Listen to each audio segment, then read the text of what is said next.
Oke, baik ya. Mungkin jadi pertanyaan buat teman-teman juga ya, gimana menghadapi leader-leader seperti ini. Jadi kalau dalam hidup itu ada 3 hal yang tidak bisa kita pilih. Ada 3 nih. 1, di mana kita lahir. 2, kapan kita mati. Dan siapa atasan kita. Nggak pernah bisa milih tuh. Kan Bapak nggak bisa masuk antam, Pak saya pilih ini loh Pak, atasan saya. Jangan yang ini, nggak bisa Pak. Udah konsekuensi dapat atasan ya kebetulan bagus ya, syukur. Kalau kebetulan dapat yang bermasalah ya DL. Ya, dari lo gitu kan ya. Nah, itu udah konsekuensi Pak. Karena kita nggak bisa milih siapa atasan kita. Nah, tapi saya berharap dengan kita belajar ya kemarin ya mengenai DISC dan sebagainya, kita belum mengerti ya menghadapinya gimana. Kan kita harus punya cara juga ya, nggak bisa jadi apa-apa jadi kesalahan kita, apa-apa jadi keset gitu kan ya. Tapi kita harus punya strategi juga nih. Coba kalau kita bicara, Bu Made udah jelaskan belum ya, kalau kita punya atasan yang dominan, gimana caranya? Tapi gimana kalau kita dominan nih? Tetapi secara emosional itu Oh, nggak bisa dominan emosional Pak. kita tahu dia seperti apa, orang seperti itu kita dekati secara emosional itu masuk pelan-pelan, memahami. Jadi kalau saya nanti setelah itu biasanya orang dominan itu biasanya kalau udah percaya sama bawahannya, kita tidak perlu menyampaikan pendapat kita, dia akan menanyakan kepada kita. Oke, bener ya, 100.000 lagi tuh. Jadi prinsipnya kalau ngadepin orang dominan itu nggak usah banyak bantah, nggak usah banyak ngelawan, cukup gimana? Siapa beres, urusan belakangan pikir sendiri. Betul nggak? Kita mikir. Kalau semakin bantah semakin mulai itu, ini ngajak perang di bawahan saya nih. Betul nggak? Pusing kita. Yes. Kalau mau berdebat sama beliau atau mau berargumen, jangan di depan orang umum. Ngamuk Pak, malu dia. Ngomong pribadi lagi happy nih atasan kita yang dominan ya. Pak, boleh nggak kasih ide? Bahwa mau dia terima. Dan uniknya kalau kita punya atasan dominan, sekali percaya luar biasa. Mirip kayak Prabowo punya mayor, gitu tuh. Jatuh dikit, gercep. Nah senangnya begitu Pak, punya bawahan tuh. Siap, segala macam nih. Hah? Ya itu konsekuensi. Tapi bener loh ya, kebayang saya kalau tipe dominan itu seneng punya bawahan yang apa? Istilahnya set. Wah, Bapak berarti kok punya, atasan saya dominan nih. Saya harus satset, belajar satset Pak. Dari mulai jalan jangan, ya Pak. Ya kayak gini diomelin terus nih. Begitu ngelihat ada perintah gitu ya, panik sini, siapa? Seneng tuh dia. Nah itu ngadepin begitu aja kita harus tahu caranya ya. Kalau punya atasan yang influence, ngomong cerita ya. Kita harus update sama berita. Bener nggak? Kalau kita nggak update, dia cerita, dengar nggak kemarin ada kecelakaan di kilometer 92. Yang mana ya Pak ya? Ini orang nggak update. Bener nggak? Harus update Pak. Ya, betul. Ambe turah. Ngerti gosip-gosip nih. Kasus ini minimal bisa nyambung lah ceritanya. Ada nggak pas begitu? Kalau cerita kemana-mana. Nah, dia akan lebih seneng sama anak buah yang kalau setiap diajak bicara nyambung.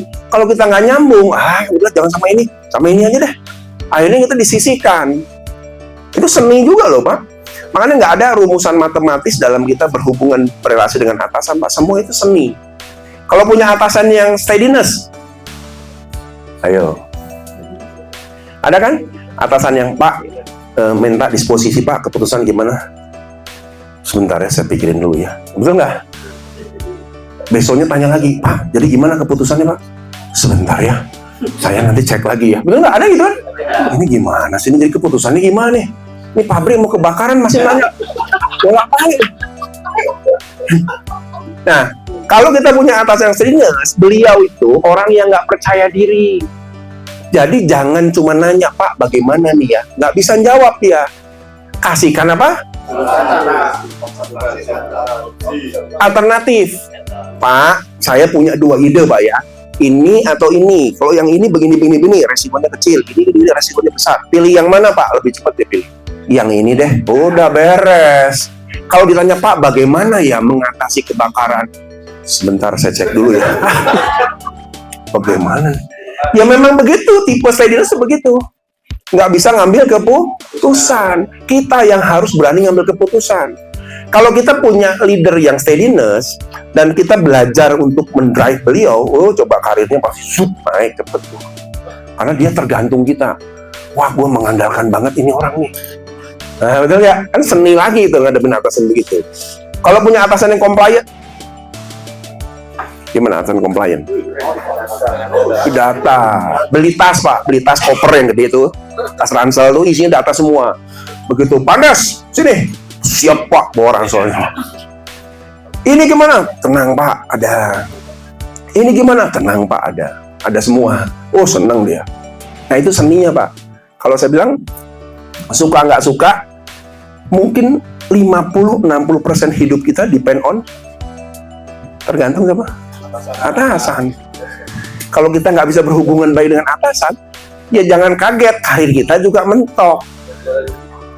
Suka nggak suka Pak, 50-60% hidup kita depend on atau tergantung dari atasan. Selama kita bisa mendekati, mengapproach dengan baik, beliau merasa dibantu oleh kita, ya pasti pilih kita. Tapi kalau dia ngerasa kita nih nggak bisa bantu, kerja lambat, suka melawan, jangan harap Pak, itu sudah pasti out. Nah, kondisinya begitu. Jadi yuk kita belajar Pak. Atau ada lagi satu hal ya yang kadang-kadang saya sering bilang gini, Pak, kalau saya kerja bagus, kerja pokoknya habis-habisan, apakah karir saya otomatis akan naik atau enggak? Nah, coba kenapa? Saya bilang belum tentu. Kenapa Pak? Ya. Nah, silakan. Kerja bagus Pak, absen oke. Cuti jarang diambil, ya, kerja terus, rajin. Karir saya tiba-tiba akan melonjak naik nggak? Berarti kita tidak bisa serta-merta tiba-tiba punya karir bagus walaupun kita sudah kerja mati-matian seperti itu. Nah sekarang, Pak, lalu caranya gimana ya? Supaya saya juga bisa punya karir. Kalau Bapak dan Ibu punya, misalnya produk ya, produk bagus ya, entah itu makanan atau produk. Bisa nggak produk itu laku tanpa dipromosikan? Nah, loh ya. Berarti apa kuncinya? Saya harus promosi. Saya ngeliat banyak ya teman-teman ya, yang kerja itu karena mungkin tipenya introvert gitu ya. Ah udahlah saya diem aja deh, ya kan? Ah udah saya gini aja deh, yang penting kerja. Nggak bisa. Kita harus belajar untuk mempromosikan apa? Diri kita. Benar nggak? Caranya gimana? Caranya Pak, promosi diri bagaimana caranya? Sekarang saya tanya, kalau ada AM ya, datang dari Jakarta, datang ke lapangan, biasanya gimana? Ketemu di lorong nih, waduh ada AM nih. Biasanya kita gimana? Nah, ini yang salah nih. Ini yang nggak boleh nih, melengos ya. Waduh, langsung kabur Pak, cari jalan jalan. Lah saya bilang, kalau kita berhadapan dengan orang-orang di level atas, di mana mereka punya akses terhadap pengambil keputusan di atas, itulah kesempatan kita promosi. Ya, jangan terus mikirnya wah menjilat. Menjilat dengan promosi diri itu dua hal yang beda loh. Nah, contohnya gini, misalnya Pak Imam. Ini Pak Imam AM. Ini AM. Contoh. Nih Pak Imam AM yang sedang datang ke Kolaka kira-kira ya. Saya lagi jalan di lapangan nih. Kalau biasanya gimana begitu? Bapak di sana Pak? Oh, ceritanya. Saya Pak lagi ngecek lihat Pak area.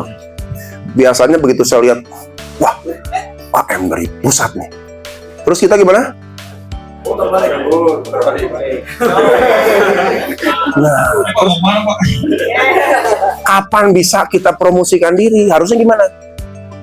Misalnya, mohon maaf Pak, mau ada yang dicari Pak? Iya Pak, saya kebetulan lagi berkunjung ke SIP nih, ke lapangan. Oh ya, saya minta penjelasan. Oh gitu. Ya baik. Baru tahu lah mengenai pertambangan proses ini. Oh boleh Pak, boleh Pak. Saya Andreas Pak, saya di sini sebagai operator Pak. Ada yang saya bantu Pak untuk penjelasan, barangkali nanti barangkali supervisor saya bisa jelaskan. Tapi kalau Bapak ingin tanya-tanya boleh, saya sebisa saya jawab Pak.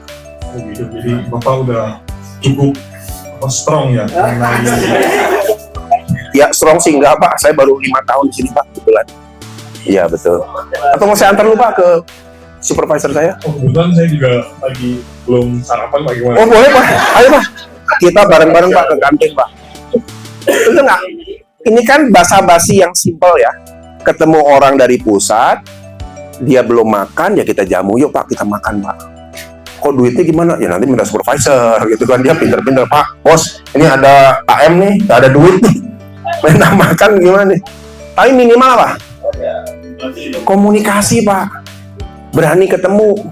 Karena kalau kita nggak berani ketemu dengan orang-orang pemegang kunci karir jabatan kita seperti makanan yang tidak dipromosikan, nggak pernah laku. Nggak kenal nggak sayang. Minimal walaupun saya cuma ngomong saya Andreas Pak, operator di sini di bagian ini. Beliau pulang ke Jakarta apa? Oh Andreas. Ya Andreas kemarin yang mengingat saya. Andreas ya. Tiba-tiba suatu hari meeting nih. Lagi meeting. Kita mau cari angkat berapa supervisor nih. Siapa kira-kira ya? Sebentar. Saya ingat kemarin tegur saya siapa tuh? Oh si Andreas tuh. Betul nggak? Minimal promosi itu nempel di kepala dia. Gitu loh. Nah itu seni-seni kayak begitu pasti Pak. Dunia kerja itu bukan pokoknya yang penting saya kerja, duduk diam, tiba-tiba karir saya naik, nggak bisa Pak. Itu seni dalam komunikasi. Nanti